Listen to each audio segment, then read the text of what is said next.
July 30, 2024. Wayanad നല്ല ഉറക്കത്തിലായിരുന്നു.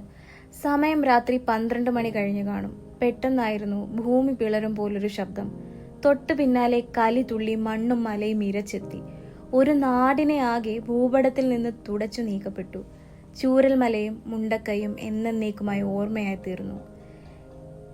India കണ്ട ഏറ്റവും വലിയ പ്രകൃതി ദുരന്തത്തിന് ഇന്ന് 1 വയസ്സ് തികയുന്നു. 2 ദേശങ്ങൾക്ക് മേൽ പൊട്ടിയൊലിച്ച് സർവവും തകർത്തെറിഞ്ഞ ദുരന്തം.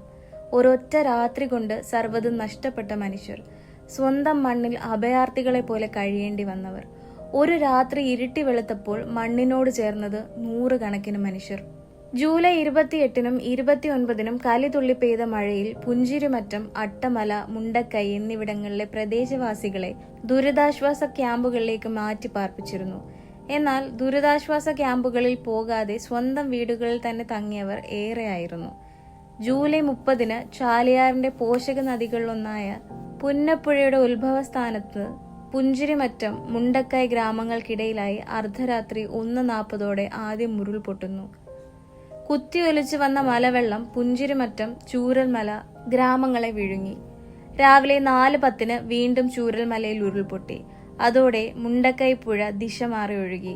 ഇത് പെട്ടെന്നുള്ള വെള്ളപ്പൊക്കത്തിന് കാരണമായി. ചൂരൽമല ഗ്രാമം മുഴുവൻ ഒഴുകിപ്പോയി. വീടുകളും സ്കൂളുകളും മണ്ണിനടിയിലായി.